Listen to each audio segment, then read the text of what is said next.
Hello guys, আসসালামু আলাইকুম। আপনারা সবাই কেমন আছেন? আশা করি অনেক ভালো আছেন। তো আপনাদের দোয়ায় আমি অনেক ভালো আছি। তো আজকে দেখতে পাচ্ছেন আমাদের প্রথম রোজার বাজার। তো আপনাদেরকে বলি, এটা হচ্ছে অলুয়া মাছ, আর এটা হচ্ছে লুইট মাছ, আর একটা হচ্ছে মুরগি। তো এগুলো এখন কেটে ধুয়ে ফ্রিজে রেখে দেবেন। তো আজকে আপনাদের মাঝে আমরা নিয়ে আসবো অলুয়া মাছের চচ্চড়ি। তো চলুন আগে মাছগুলো কেটে নেই।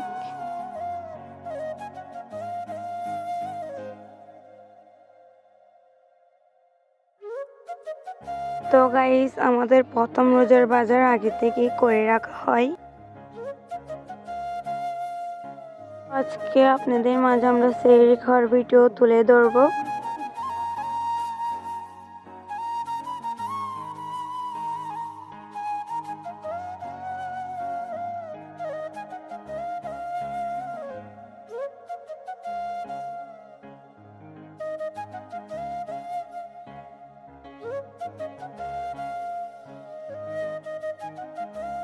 তো আমাদের মাছ কাটাও শেষ।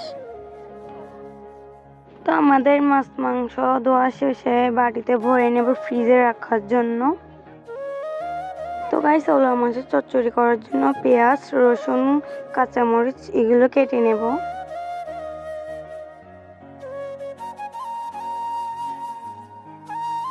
তো পেঁয়াজগুলো কুচি কুচি করে নেব।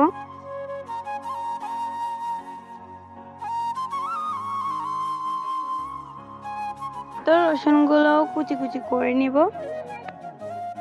কাঁচামরিচগুলো কাটা শেষে ধনিয়া পাতাগুলো কুচি কুচি করে নেব। তো আমরা চুলায় কড়াই বসা করে দিলাম মাছগুলো ভাজি করার জন্য। হলুদ দিয়ে মাছগুলো মেখে নেব। কড়াইতে তেলগুলো দিয়ে দেব। তো এক এক করে মাছ সবগুলো দিয়ে দেব।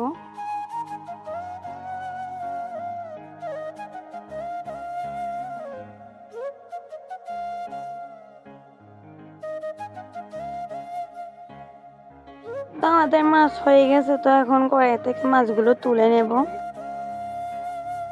তো তুলে নেওয়ার পরে আমরা পেঁয়াজ দিয়ে দেব। পেঁয়াজ দেওয়ার পর রসুনগুলো দিয়ে দেব।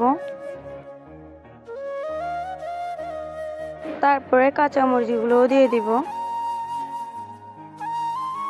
তো দেওয়ার পরে ভালো করে নেড়ে নেব।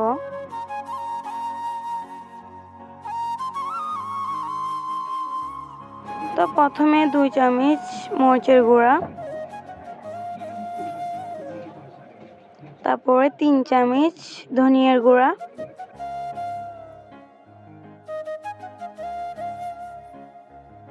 1 চামচ হলুদের গুঁড়া। তো দেওয়ার পরে জল দিয়ে ভালো করে নেড়ে নেব।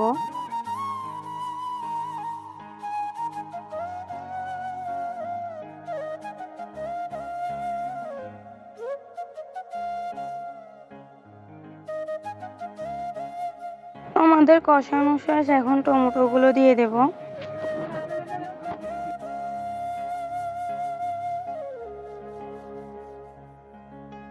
টমেটোগুলো দেওয়ার পর ভালো করে নেড়ে নেব।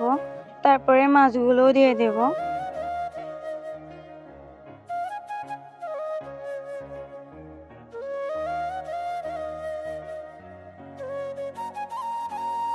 মাছগুলো দেওয়ার পর কড়াইতে ঢাকনা দিয়ে দেব।